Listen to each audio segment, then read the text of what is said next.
How's it going, everybody? Another episode of the Immersive Podcast. Today's guest, we are lucky to have Kirstie. She is a light language healer, and she is a quantum healer. She is many things. Kirstie, how are you doing today? Hello. Good. Happy to be here. Thanks for having me. Very welcome to have you. The pleasure is all mine. Where are you coming from today? I think you said you're over in Thailand, right? I am over in Thailand. Yes. I have been here for a few months, and it is a very, very high vibrational place, especially in Chiang Mai. Okay, very cool. Yeah. I have not blood, but extended family. My life partner, she's Filipino, and I think you guys are in the same time zone there. I mean, actually, all my in-laws and such are over there right now. I think they're about 11 hours ahead. So, yes, super familiar with Filipino culture, not super familiar with Thai culture, but I've heard really good things about Thailand. And I think that's awesome that you've been over there for a few months and are just embracing the culture. I love people who are just enabled to decide that they want to stick it out in a new place and, not just live life in one little area. There's so much to see out there in the world, right? Yeah, it's funny actually, because I came to Thailand, it was back in August, and I went on, it was supposed to be 2-3 week vacation. So I just had my carry-on and I decided to stay because I landed in Chiang Mai and it just felt like I had lived here in a past life, and it just felt like coming home, and I did not want to go back to Canada. Yeah. That's awesome. That's like, I love that true rambling spirit. That's great. And I hope you're happy over there. And I guess you'll have to return back to the West soon because you have some events coming up, if I'm not mistaken. The Starseed Conference, that's, what is that, July 7th? Am I correct on that? Yes, July 7th for the 7/7 portal, and it's going to be in San Diego. Yeah, I'm going to be in LA for a couple of weeks as well, but I'm very, very, very, very excited to be at the Starseed Conference, and everybody that I've talked to so far, it feels like family. Like everyone that I've talked to that's part of it, it just feels like I've known them from so many past lives. And yeah, it's just going to be really exciting. There's going to be lots of activations and upgrades, and it's going to be a really fun day. So for all those that can join in person, I'm really excited to meet everybody. And then it's also available online as well. And I think I've had some of the, Debbie Solaris, Ishmael, Natalie Nadine, they came on. We love to support these kinds of events. So, why not bring on the people who are going to be there? And of course, yourself. Yeah. Love to plug that event. Love to talk about it. Seems like I should, right? Yeah, that'd be awesome. I just love to point out every time. I don't think it ever gets old of saying that. I just think it's amazing that they're holding a literal Starseed conference in person. They're not just online anymore. It's people are getting out there, people are mixing, people are organizing, and it's just a beautiful thing to see. I think it's great. Yeah. And what exactly are you going to, what's your, I took a peek at the schedule for the day of the 7/7 event in San Diego. What's your main kind of slot that day? What are you going to be hosting? I am going to be on the Starseed panel. So I'm going to be doing Q&A and be on the panel there. And then I'll also be doing light language activations as well. Awesome. Very cool. Very, very cool.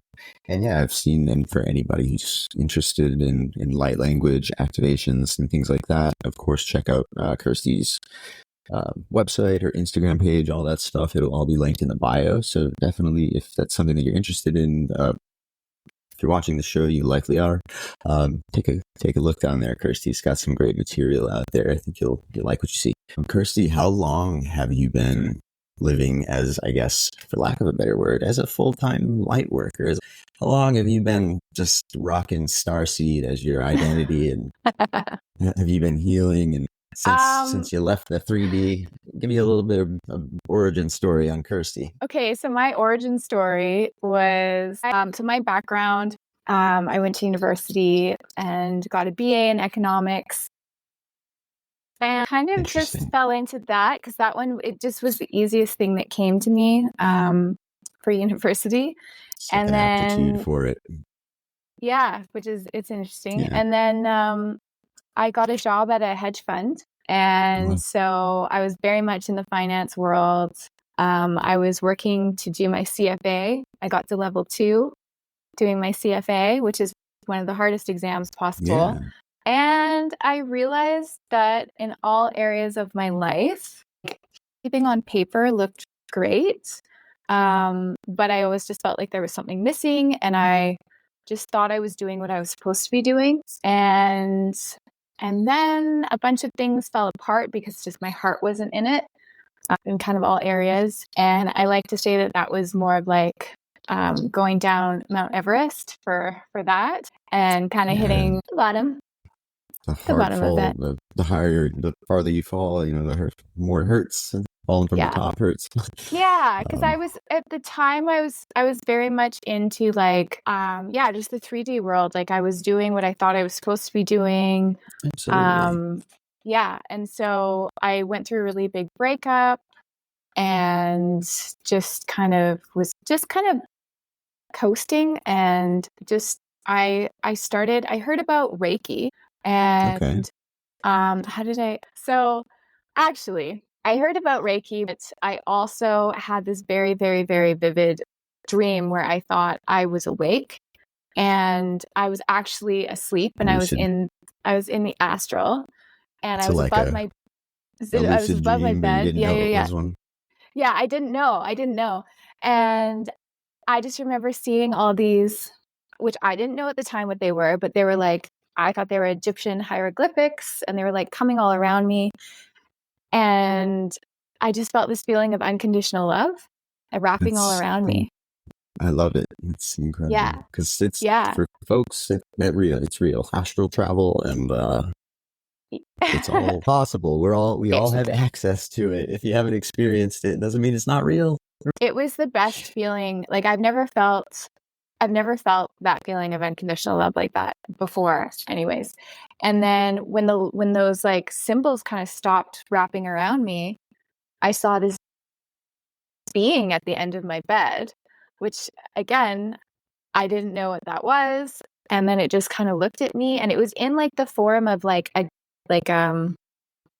gaseous, like not like a full solid, kind of like an entity of sorts. Yeah, that's like, it's, as I'm listening to you, I'm like identifying with a lot of what you said. It's just very similar to some of the things that have happened in my mind, my experience, my perception too. So that's fun. We can compare that. But yeah, this is going to be really fun. Yeah, that's exactly. Yeah, it's that. Those entities, those beings. It's not like people think they're going to see a gray alien in their corner, and it's like, I like light. The term light being, I think that's a little more how I see like trans-dimensional and higher dimensional beings, is just more like light beings, light bodies, things like that, rather than just like looking like giant insects or whatever. I like to think of it that way. It was interesting because I'd never seen this, and I thought I was awake. Yeah, and then the feeling, the reason why I just was so enthralled, but it was just this feeling of unconditional love. And so this being was like this purpley bluish being, and it had like a cape on it, and the eyes, it was a really pretty being. It was such a really cool experience. And then I woke up, and I just still had that feeling of unconditional love throughout the day. And that's great. So it stayed. The coolest thing was the next day, or like it was a few days later, I went to a crystal show, and there was a deck, like an oracle deck, just on its own on a table, and there was nothing else around it. And the deck of cards was called Beyond Lemuria, and that same being that I saw was on the deck of cards. Oh, like, really? Wow. Wearing the same thing. And it was just there. Those little quantum confirmations that you're like, I like to think, okay, I'm on the right path. Maybe not perfect, but I'm at least seeking, and it's okay. I'm on the right path. Those little signs, you gotta love that stuff. I live by that. That was my start. Yeah. Yeah. Well, I didn't know what path that was. I had no idea, but I know that all of a sudden I was curious, very curious. Yeah. Mm-hmm. Because that is something that's never been talked about. I'd never seen it. It's kind of like you had to like have like a pinch me moment, And then absolutely. That was the start, really. And then I did Reiki, and then I just went headfirst into it. And just dove into it. And I think that's so awesome. I mean, I identified a ton with what you said, because a lot of the feelings associated with what you just mentioned and the, just the general theme there of that story is very much what I went through.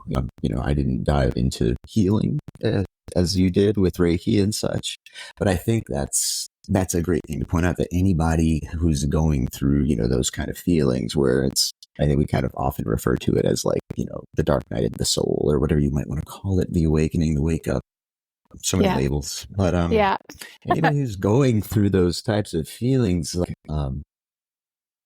I always like to showcase that's why there's so many different, and, as the show grows and we have more episodes, the array of guests becomes more variety, people from different backgrounds, people who are doing different things, serving the collective in different ways. And it might be a lot of people who are healing others, such as yourself, who have learned Reiki and who are facilitating mass meditations and things like that. But if that's not something that someone can do, there's still plenty of other ways that one can get through those feelings that are associated with the quote dark night of the soul.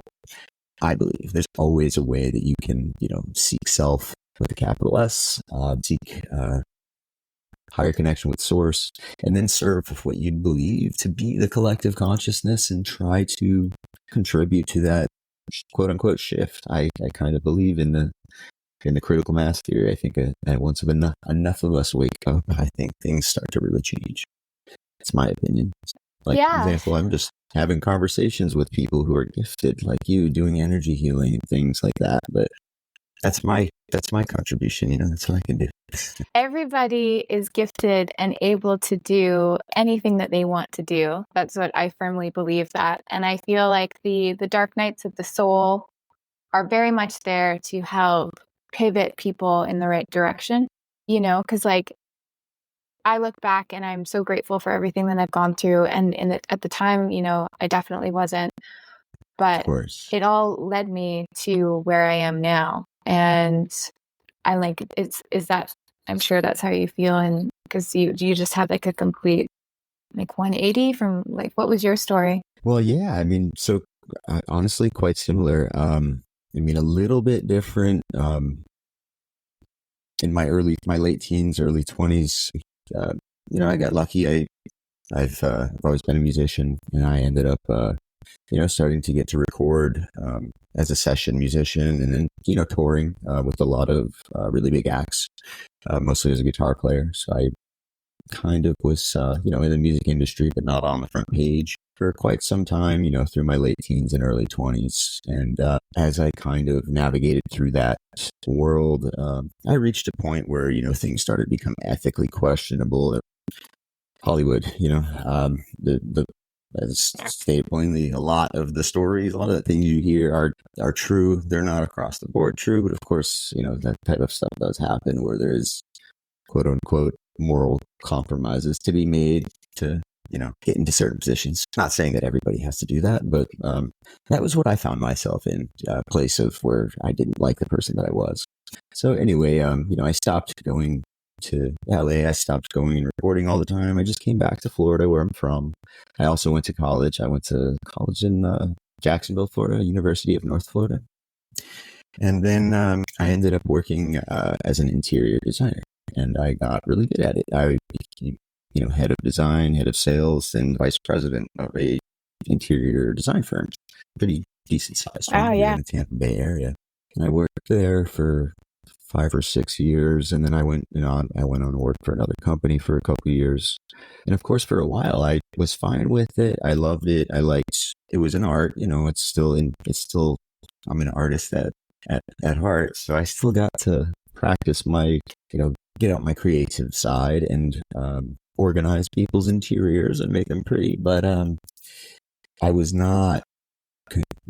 I call it my fat and happy phase, not in a good way. I was really ignorant to the things that were going on around me. I didn't take very good care of my body. Most of what I cared about was profit, and just like you said, I thought I was doing the right things because the right job, you have the right car, you have the right health insurance, you have the right, all that stuff that you're just kind of told, at least, myself. I grew up East Coast, United States. I mean, I was kind of, for a little, more or less, grew up told that that's kind of what you're supposed to do. You Yeah. grow up, you go to college, you get married, you get a decent job, and, you The just white do that picket forever. fence, all the things. Yeah. Yeah. But, a lot of things happened. I mean, there was of course, the lockdowns and everything like that with the pandemic. And during that time, actually, my mom was diagnosed with lung cancer, which was just bad timing.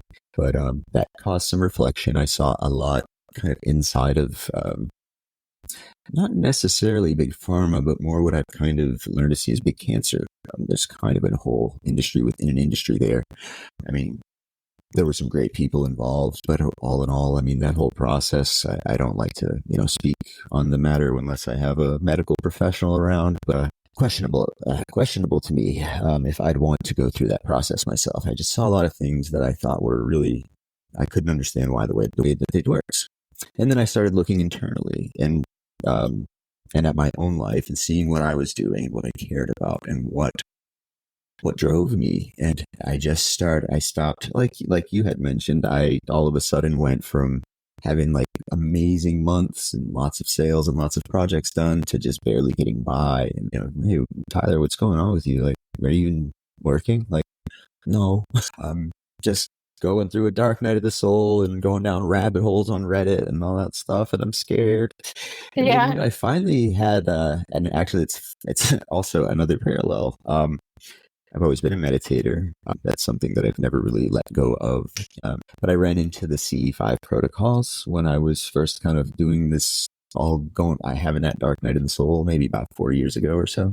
And I discovered the CE5 protocols and I did them and I started to get better and I started to go into trance states. I mean, my experience is that I had contact with extra dimensional or not human entities, beings, something, not skinned or humanoid beings, but like we said, light beings. And that was, like, wow, I found these protocols that like enable me to do this. And then my meditation started getting so much better. I started going to trance. And then I actually really just, I didn't really quit, being an interior designer. I think I just kind of left. I was really in not like the greatest place in my head at the time, and I just left that life completely. I just left, and I didn't have any plan, but I did have like overwhelming faith that everything was going to be okay. I was going to figure it out. I was just going to seek self and figure it out. And now it's been close to 4 years, and we're still here. Things are good. I'm still here, and actually, things are going really well. For me, things are going just about as good as they could be, apart from, some recent life events that I can't control. But yeah, I don't recommend everybody quit their job, by the way. Like, that's quite a trust fall, but that's my story. Yeah, that's very similar, like very similar. It's such an interesting one too, because I definitely got the signs before, like the gentle nudges, like maybe you should think about doing something else. Not in that way. Now I get, messages, like word messages all the time. Very but I got like a feeling. Yeah, I got a feeling like maybe I should explore a different path, or maybe, at the time, maybe I shouldn't be in the relationship that I was in. Like kind of just like all those little nudges. And I didn't listen to any of those nudges. So I just kept going, feeling like something was missing for a while. And then eventually things just unfolded in the way that they were meant to. But yeah. But that's what they have to do. Unfold as they're meant to. I think we got to surrender to that. I mean, and of course that could always change. It's not like, I don't think things are necessarily predestined, but things are going to unfold as they're meant to. I believe that. And you can't control it so much. And it's freeing. I mean, it's funny because like looking back here from my time in Thailand, and like I feel like 100 years have gone by, and just what I've learned, and like the downloads and the activations, and just what I'm able to do working with clients, working, I have my 3-month Accelerate Your Light program. I've got a few different workshops, and it always just, it blows my mind. Like, you know, when I start doing the workshop and all I know is I'm going in there and then this is what the workshop's about. And then it just, the transformations that I've seen in all areas, that's like, so light language is the primary tool that I use in my energy sessions, in my workshops, in my program. And it does so much, like in all areas, any area in your life, like it just helps you up level onto your highest timeline. And I am so passionate about it that I just like, I know like it's going to be mainstream at some point, whenever that is, but it's just like the more people that are aware about it, the more people can be thriving and like being on their highest timeline. So I'm just like wanting to shout to the rooftops on it.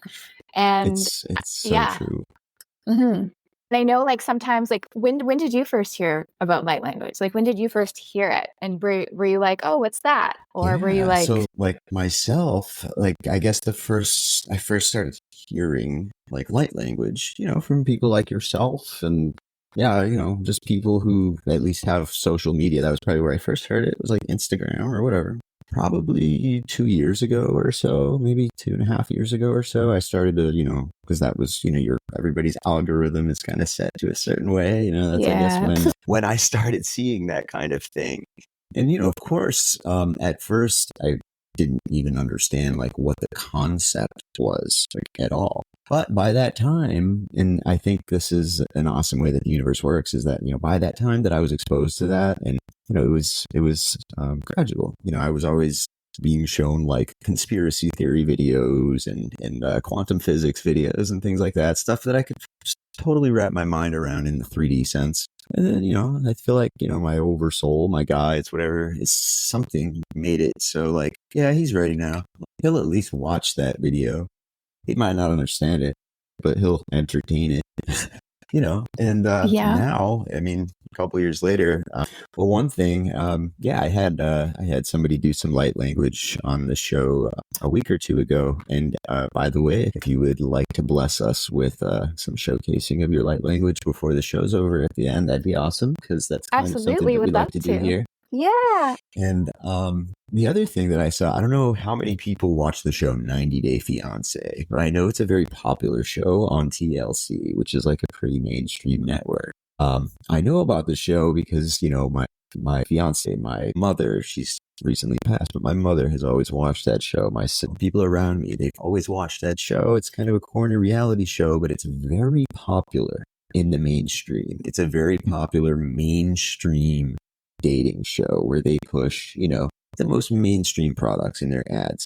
And I noticed the latest season of the show, I walked into the living room and I'm like, what are you guys doing? And I look at the television and there's a woman who's a main cast member of the current season who's a witch. That's what she does. You know, she's identifies as a witch. She runs an online spirituality business, and they actually feature them in scenes, her doing her gifts and having her friends coming in, and they had a light language scene. They dedicated 10 minutes, 15 minutes of airtime to a woman doing light language session on a man who was a Catholic, you know, wasn't open to it. But I'm like, this is kind of a big moment because this is like regular TV, regular people like my grandmother or whatever, like they just now heard the term light language and they saw the video. Like that's it. It's the way it goes. Like, so yeah, it is becoming more mainstream. Like you said, I always kind of believe people that know a little more, you know, in high places. I've been in high places and I've had access to some information before others. So I guess I can say that that's definitely a thing. If TLC and Discovery Channel and stuff like that want to start showcasing light language healing, then I think that's just another sign, just like the fact that the Starseed conventions are now in person, etc.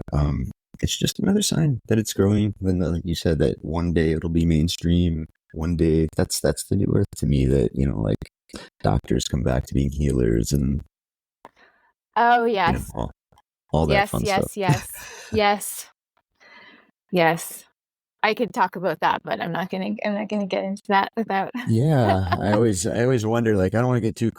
I watch like the Well, Y Files a lot, and they put a new episode about patents and like suppressed tech and stuff. And I was watching like, how does he get away with saying that stuff? Like, I want to say stuff like that, but I don't know. My show's kind of new. I don't want to go back like, talking about the AMA just yet. well, yeah. I do feel like, okay, so my take on this, I'm going to be very vague, but I do feel like when someone is doing something for service to others and they're helping people, whatever that looks like, whether it's whatever is their gift that they're helping the world, then there is a huge light that comes with that. And there is a huge light of abundance that comes with that as well. And there's just so much that comes through in all areas when it's service to others. And I do believe a very long time ago in the medical profession, it was a service to others mainly, this kind of thing, do you know? And then somewhere along the lines, there was, the money. There's a lot of money that got involved. And then there's like the pharmaceutical companies and the different things, like without really going into it, and it became more of a service at the top. And it became more of a service to self in some ways. And I feel like that's where the missing link, where it wasn't all good, And I think that happens in all areas of life, in all professions, that when you go from doing something where your heart's not 100% in it, and the reasons that you are doing it isn't for helping others, it's because you want to make a lot of money and be doing this as a profession because it makes the most money out of any profession, then that's not the right profession for you, right? Right. And we've came a long way from, that's what you just said. That's, that's kind of how people tend to think of doctor these days. Like, the reason to be a doctor is because you make the most money and you have that's one of the big draws and perks to being a doctor. Like, if you ask people, like, why did you spend 12 years in medical school? Like, well, a big part of it's going to be like that, cushy lifestyle and the salary that comes along with it. Of course, there's some, I'm not saying doctors don't have passion for what they do or anything, but human nature, they're, of course, it's just a fact that, in fact, actually, something I recently discovered was that the AMA itself actually started as a union. So I'm not against unions, workers' unions. But that's what the AMA originally was a union for certain, types of doctors to push out any type of allopathic healers, and therefore, also ipso facto, unions are there so that employees of a certain trade can band together and make sure that one, or others aren't coming in and doing their work for them other ways or whatever, and two, that they're compensated fairly. And I think that times up with some other events in history that we all kind of know about in these circles, that things changed, and then herbal remedies and all that kind of stuff kind of went by the way of, I think that's even where the word woo-woo comes from. And there's a lot of like, I won't go into too much of this, but in that past life, my ex-relationship, he was a doctor, and there's a lot of, like, for me, when I worked at the hedge fund, and I'm actually really, really grateful for all of it, but for this part in particularly, we had a lot of different types of benefits, and there was a certain amount of money you could spend on a naturopath, an acupuncturist, an osteopath. There were a few other ones, and I've never gone to any of those before because it was very much considered woo-woo, right? And it was very much looked like this won't work, this won't work. A little bit. Yeah. And that's very much how the mentality was for a while when I was in that industry. But because I had a certain amount of credits basically to spend in per year, I was like, I'm just going to use it. And I ended up going. Hey, what the heck? I'm just doing it. Under that guise, like, why not? Yeah. And I ended up going there, and that changed so much for me because I lived in Vancouver, BC, and it's so hard to find a family doctor. It's near impossible to find a family doctor. And when you go in there, you're in there for like 5 minutes and you can only ask one question. Limited time. You have to, you have to go back because it's all run by the government and like that's what I've heard. Everybody has access, but it's of course that's just what I've been told, that it's like because everybody has access. I mean, everybody's there, so there's only so much time in a day. Mm-hmm. But they're not sense, but they're not getting to the root of the problem there, like in that particular thing. But I didn't know any of that, and so going to the naturopath, you're in there for an hour or an hour and a half. Take as much time as they'll need. Yeah. They ask you everything, and then they really look into what you're eating, and they look at you as a whole, like as a whole. They look at the whole patient. Mm-hmm. And that was the same with the osteopath and going to an acupuncturist, and those also really helped me go down the path that I'm in, to looking into those alternative healing modalities as well, and realize how effective they are. So yeah. And now that's also a big part of the work that I do. Things come up. So with me, when I'm doing one-to-one sessions, I work directly with the person's higher self. And so messages will come through me that come through, and then light language will come through. So it just depends. Every session's different. But a lot of the times now it's specific, very specific, like going into the food of what foods you should be eating or avoiding and different things, and really going back to, like, oh my goodness, honey. Honey is one of the biggest things, the biggest, most amazing tools that we could be using right now. Super versatile. Bees, save the bees. Shout out to a doctor in Orlando, Florida. He runs a large bee charity, and his name's John Baxter, and I'm hoping to interview him for the show. He lives in Orlando, runs a med clinic, and also a bee charity, and I'm just like, this guy rules. I gotta talk to him. Very cool. Save the bees. I agree. Like honey, it's so versatile. My goodness.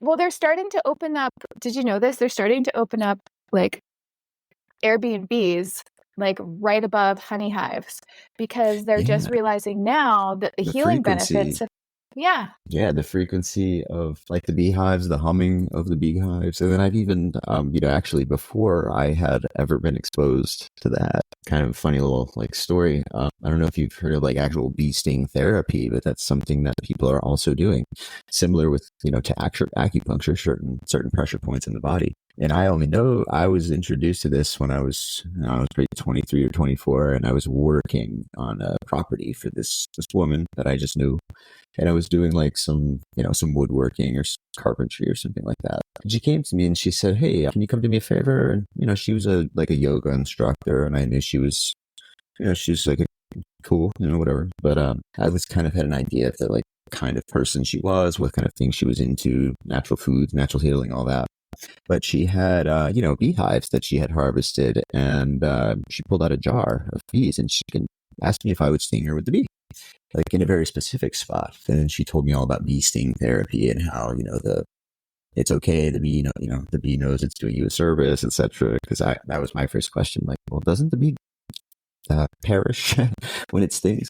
But I guess there's certain, hormones released upon bee sting and things like that. And then started hearing about, the humming frequencies of the hives. And I'm just like, okay, bees do so much for us. I mean, they're responsible for quite a bit. There's probably so much more to be discovered. It's crazy. Yeah. Yeah. But there's me poking somebody with a bee, like, pre-awakening, but I was still open to it. Oh my gosh. You know what? I've never been stung by a bee, and I've never been stung by a bee, which is, I don't know how that's happened, because I always used to run away from them when a bee would come. I was like that girl that everybody's like remaining calm, and I'm like, and I used to just run away from them. And then I guess it worked. But run fast. Yeah, no, I didn't know about the stinging, like that there's people that do that. I didn't know that. That's very interesting. It was interesting to me. And at the time, I'm kind of bummed, like, because I still know her, but at the time she's like, "Do you want me to sting you? Is there anything that hurts?" Or what? I'm like, "Nah, I'm good." But I kind of like wish, now I'm so much more open to everything. This was many years ago. I always remember that. because it was interesting. And this was also the same woman. This person was the same person who, the first time I ever had a shamanistic experience with the Mama Aya plant medicine. She was the one who introduced me to the local shaman and everything like that. So, very cool person. I just wish I was open to more of her ideas at the time, like getting stung by bees on purpose. Bee sting therapy. Yeah. Yeah, that is very, very, because I know like the venom, like I've known the venom and they put that on like certain spots with like for healing, but that's. Yeah, it's interesting. And I've not heard a lot more about it since, but something fun to Well, talk I about think you anyway. need to do a podcast episode all about that because that's Yeah, I should probably try to get back in touch with her and she can go deep on bees with us. Mhm. What's the weather like in Thailand? What is it like? I'm in Florida where it's always hot and sunny, and like if I want to go out and feel like I need to upgrade myself and get in the sun, it's almost like there's too much sun. It's 95 degrees all the time. What's it like where you are?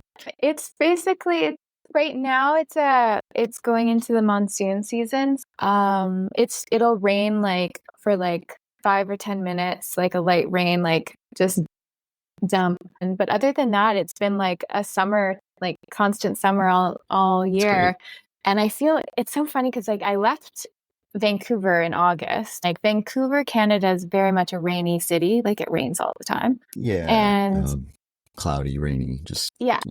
Yeah. So here it I always have to just like double check of like what month is it? What day is it? Where, like, because like, is that what it's like for you? Because like I always had seasons. Yeah, absolutely. So we had fall and we had winter Right. and then spring and then summer.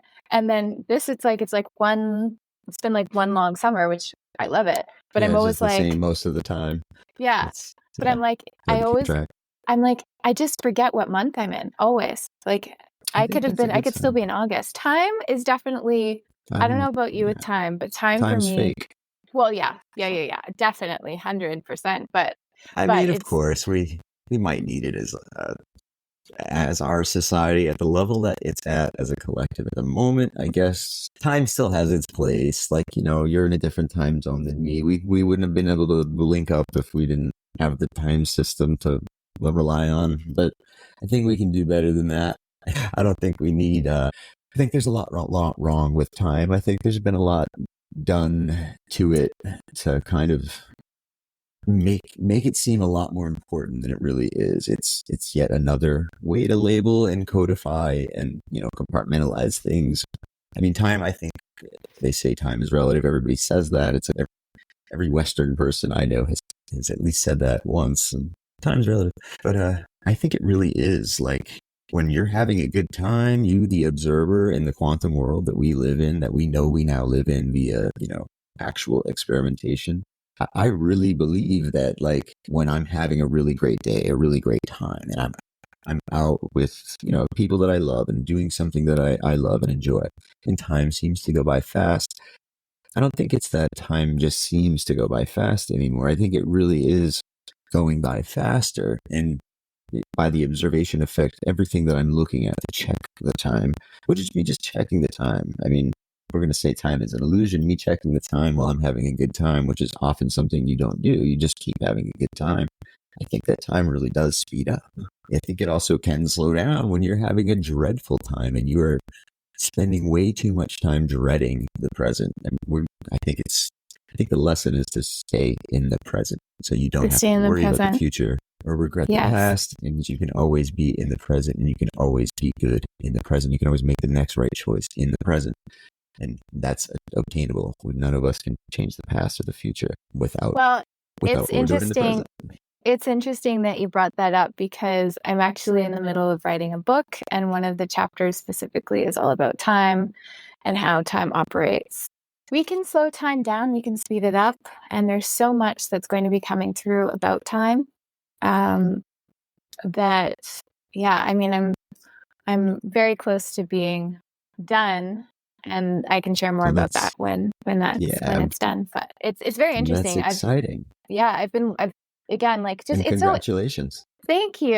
It's the thing that's really cool is like when you think like it's like when you just started going down your awakening journey and then maybe even like a few years into it and you're like, wow, I know so much or whatever. And then you're like, you got a good hang on this stuff. Yeah. And then you're like, wait, I know nothing. Until you go to do the research on I'm sure during the research on your book, you're discovering like, you can't help but discover new things, you know what I mean? And then new discoveries lead to new connections. And eventually it's a new paradigm.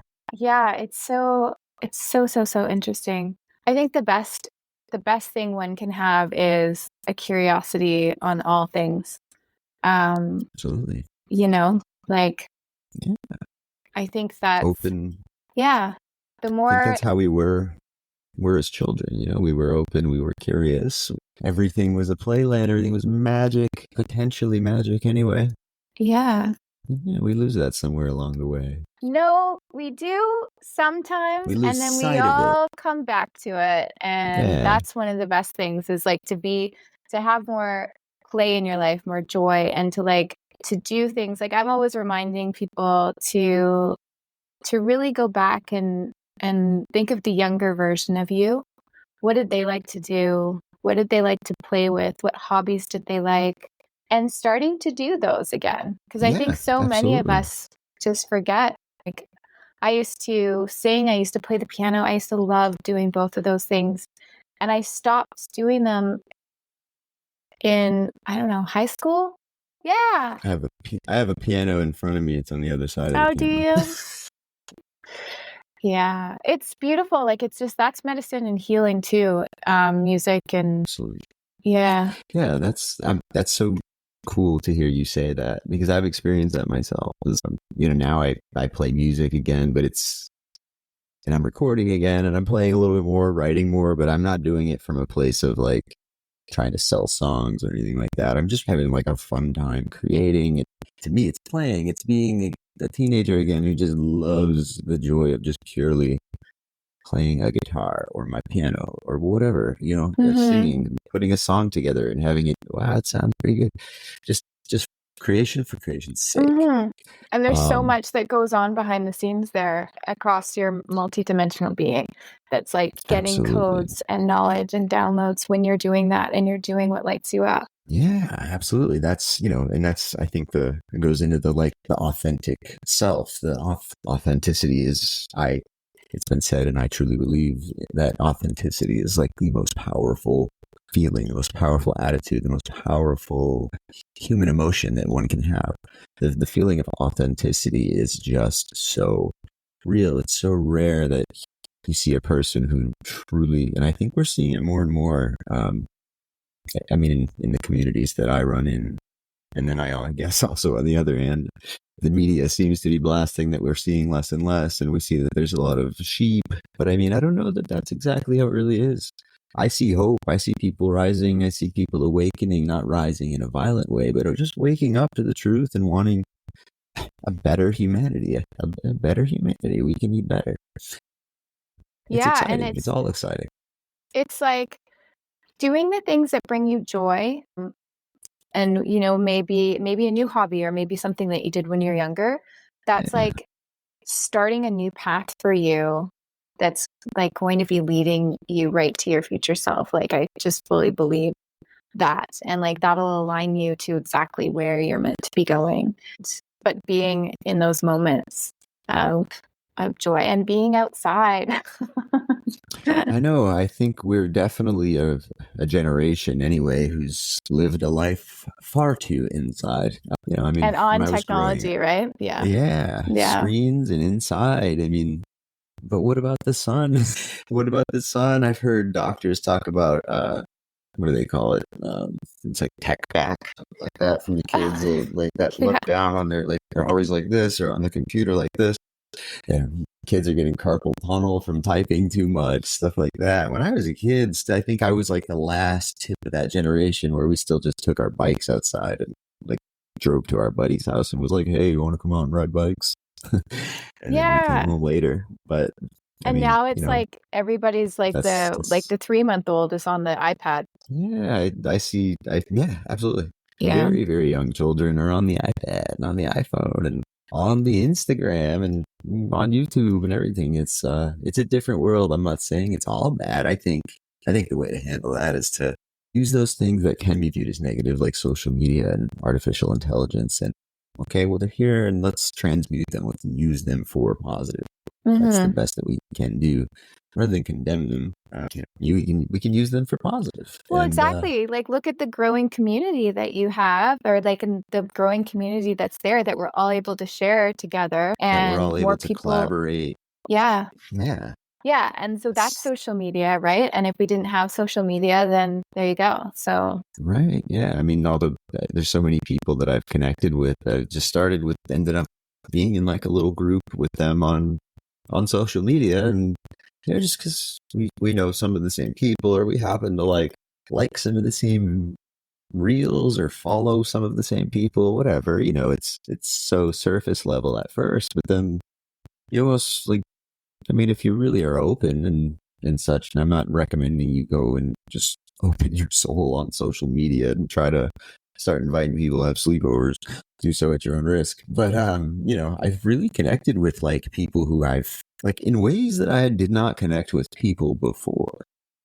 I've never had a problem connecting with people, but like to connect with people on the common, just like skip all the surface level stuff. Like, hey, our soul's kind of in the same spot. We're all about soul growth. We're all about growth. We're in the now, right now. We all agree. We're part of the one. We're a part of the collective. Like it just cuts all that out, and connecting with people who have that similar belief system, even though everybody differs a little bit, is just so much more fulfilling than connecting with people because I have to find ways to connect with them, rather than like, wow, this is just like we're naturally connected because, I mean, whether it be through past life or, starseed origin, or being on a ship together in another dimension, or any number of things, or just simply agreeing upon, most things in general. I mean, that makes people get along, when you have all those same general beliefs. yeah, well, Altruism. I do It's a think great thing. that like the longer I've been doing this work, the more I really just recognize a lot of people. Like, we talked about this at the beginning, but recognizing people, like it feels like I've known them for lifetimes. And yeah, absolutely. And I think that's also a really big thing to just chat about too, is a lot of people that start going through this awakening journey, they have the experience of losing old friends, perhaps. Like some friends come and go that they've been friends with, and it's like their frequencies are changing. Maybe they're not meant to be in their life, and maybe the best thing like to help this person grow is to just continue moving on. And then like that happened for me. I lost a lot of people in my old life. It was very like more of a very superficial type of lifestyle, very much on the external world, 100%. and then going through that. And I remember at the time just I was really upset, sad about it. And now looking back, now I've have just the most wonderful like soul tribe, soul family. But looking back, I realized that had to happen, because if I would have stayed with those people, not that they're really great people, but if I would have stayed friends with them, then I never would have found my like who I truly am, who you're vibrating with, who your frequency matches now. Your frequency now may not be the frequency that you were at, 5-10 years ago. And there's maybe, I think this is really important what you said, that they're not bad people. Like it's okay that, I've had similar experiences where people have either, just kind of, not anything overt, but I've just seen people kind of shy away. Like, all right, I don't, it seems to be changing a little bit. I'm going to kind of distance myself, all that. And all the way to people being like really mean and like rude and like confrontational about, it being a somewhat public figure talking about this stuff on like the internet, really just being no shame about it. I mean, I don't anything. It's just sharing. I'm just being the light. I share my beliefs, and I mean, not politics or anything, just, altruism, the new earth, the ascension. That's really what I believe in. So, that sounds weird to some people. Extraterrestrial, that sounds weird to some people who, I grew up with or whatever. But it's, I mean, you can't let those things hold onto your path. It's only gonna, it's wasted energy. And I don't think energy should be wasted energy. While everything is made of energy is such a beautiful, divinely orchestrated thing. I don't think we should waste it. I don't think Mother Earth, I don't think the cosmic consciousness likes it when we waste energy on, sitting there kind of treading water with, like, say, a broken friendship that just, they're going to be better off and you're going to be better off if maybe you guys I'm speaking metaphorically, but if, the two people were to go their separate ways and grow, isn't that better than to stay in one place and, not? So that's what it means, we go through things and we adapt and we grow. Maybe those people come back and into our life this lifetime, maybe they come later, another incarnation, who knows? Yeah. And also, like, people, certain people come into your life to help you onto your next, into the way forward, whether that what's that saying? Like, people come in for seasons, or I don't remember that quote. Yeah, I don't remember the quote word for word, but yeah, absolutely. No, and I agree with what you mean. I mean, yeah, but like some seasons people change.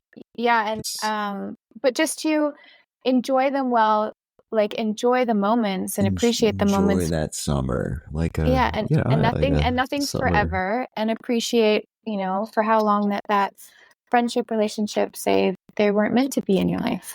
But, like, if something feels forced, that you're forcing something, then that's kind of the sign right there, right? That's that waste of the energy thing. That's the sign. Yeah.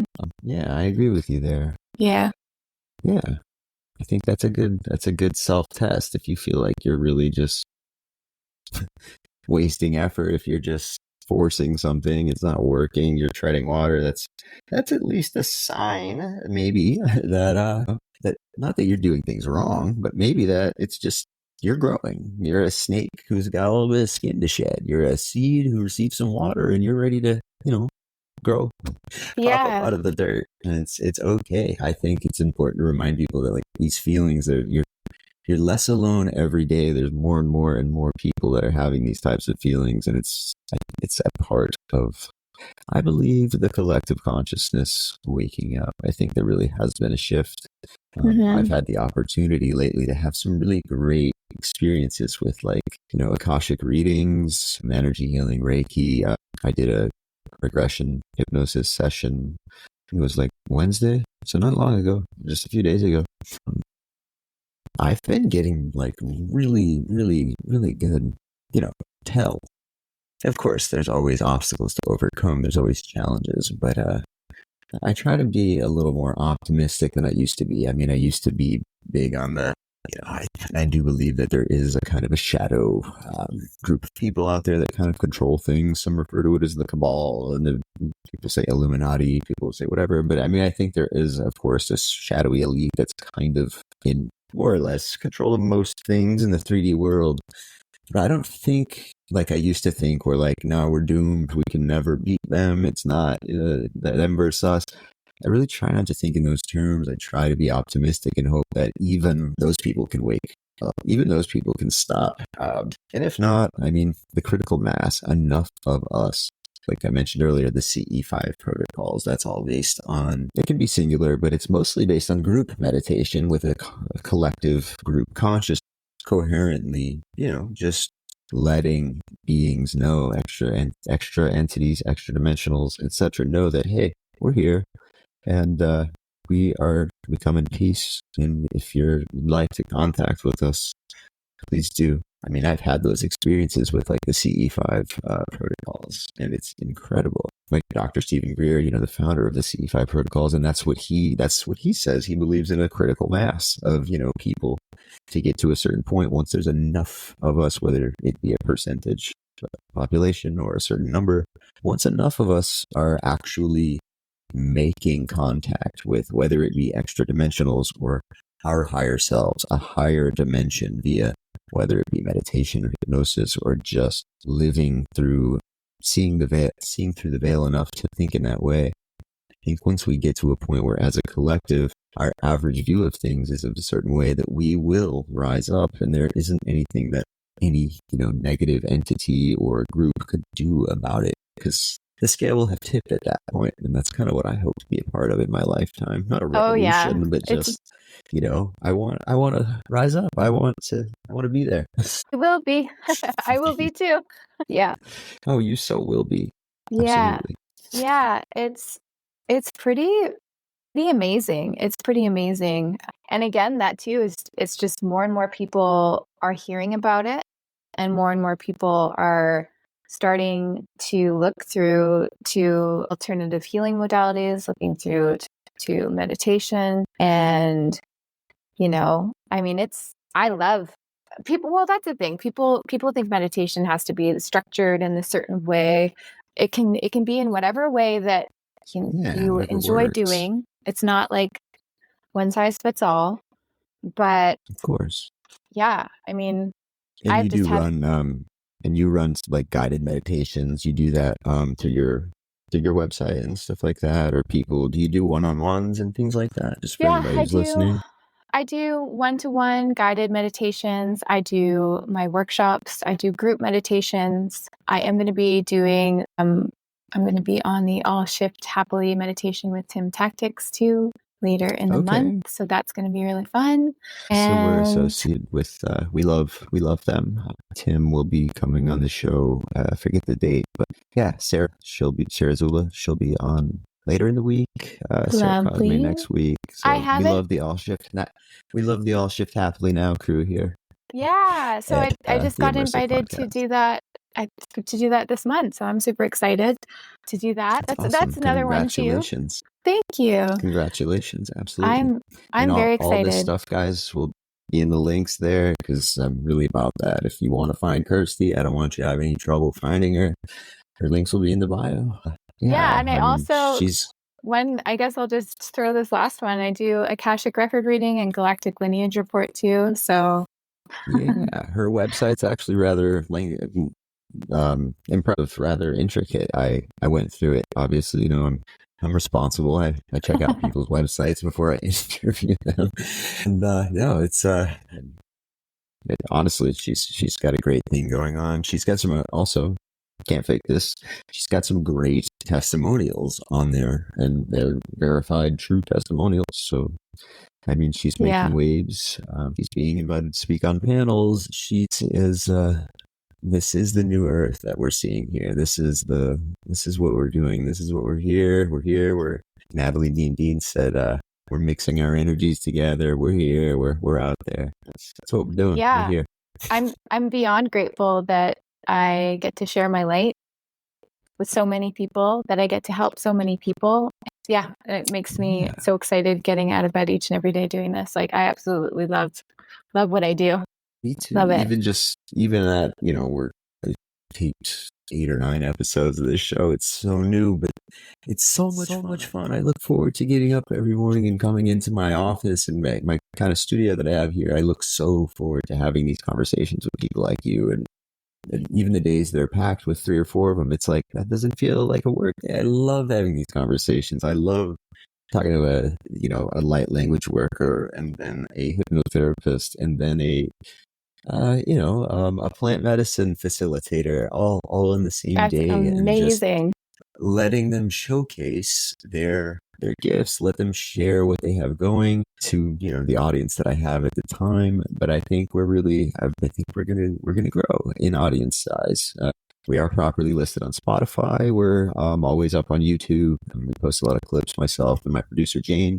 We're all in this together on Instagram. If you don't already follow her, she's got quite a big following on there. And also, I just want to say a shout out to GFL, Galactic Federation of Light, clothing for light workers. They are someone who actually, our last episode that just went up today, it's on YouTube. It's with them, Dotan and Tavel. They are supporters of the show.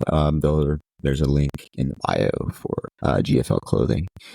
You may have seen some of the personalities that you watch in the metaphysical world on their website, or rocking some of their gear that says Lightworker. And also a huge shout out to Unified TV. They've recently reached out, and I love it. We've got 6 or 7 episodes up. And Unified, thank you so much. They are also providing a little bit of cross-promotional support. And there's a link in the bio for Unified TV as well. I love to think of Unified TV as like kind of the network of truth. Bashar channeling's on there. Anything Jason Shurka does on there is on there. And there's a lot of great stuff on there, just as there is on some of the other networks. I think they're really truth-based, and I think it's cool. Nothing exclusive, but yeah, they're affiliated with us in a co-sponsor type of way. So I just must say thank you, of course, to those groups. Kirstie, is there anybody that you want to shout out? Is there anybody you're working with right now that's really helping you? Is there anybody that deserves a shout out from Kirstie? Everybody that's a part of this growing community gets a shout out. Everybody. I'm so grateful for all of you and just connecting with so many beautiful souls. So that's my shout out. I'm grateful to have you, and I'm grateful to be here. Yeah, so grateful that you're here as well. And for those of you who don't know, it was my fault. I had a little bit of a scheduling mix-up this morning, but Kirstie was just so kind and just sweet and obliged, and was able to switch the time. So I really appreciate her being such a good sport. It's so amazing when people are just nice and understanding. Kirstie is going to, when she's ready, I think she's going to dive into some light language when she wants to showcase that. And I'm always happy to sit in a short meditation and, listen to some light language and get a little bit of DNA upgrade, All right. So if that's something that you would like to do to maybe close out the episode, Kirstie, that would be really fun. Feel free to do that. I know that you'd like to showcase that. So, and I'm going to have a couple. Is different. I'm learning, so it's like very interesting to me to see the different light language that comes from different people. Yeah. Well, so everyone that's listening here, if you want to close your eyes, hopefully no one's driving, so no driving. Pull over. Yeah. Close your eyes. So close your eyes. I'll be closing my eyes. And breathing in beautiful white healing lights with every inhale, and with every exhale, breathing out all stagnant energy, all energy from your day, from your week, all energy not serving your highest timeline. And these codes are going to go to where they're most needed. Kuyana ayana ayana ayana ayana ayana. Kuyana ayana ayana ayana. Kuyana ayana koyana. Kiiana. Cooling all that does not serve you here. Upgrading. Tuyana tatataya tututututututututututu. Tututututututututu. Arcturians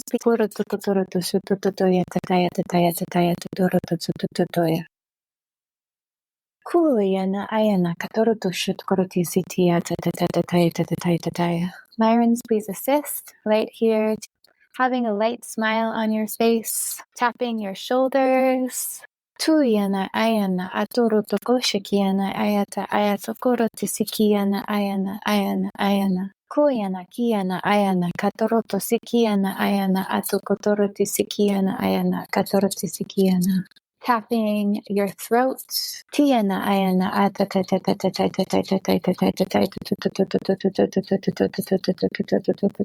Kuyana upgrading, rebalancing. Kurutu the heart. Tokotoroti tiana. To the forehead, anchoring in these codes, grounding you back into the present, into the now. There you go. How are you feeling? I feel great. It's it's only been a few times, actually. I mean, like a handful.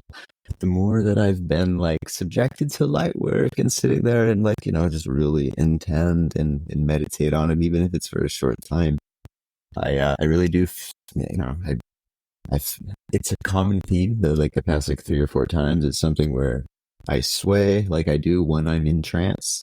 That's what happens once I go into 3, 4, 6, 8 hour trance states, meditating. But what I end up doing is I just kind of sway. It's one thing I noticed that's happened with the light language stuff is I'll start swaying, and then I feel this urge that like in my chest kind of vibrates. It's always my heart space, my chest space, kind of like not like a dance, but like it's like an involuntary movement where it's like almost like shaking something out or whatever. It's just, but it's an involuntary movement, and it's amazing because I think you do have to be open to the ideas, and you have to listen with intent and such. But now that I do, I mean, like, it's experience it for yourself. Just I hope anybody that watched, got something out of that like I did, and it's different of course, for each. It's different for each and every. It could be like some people see things, some people are very visual,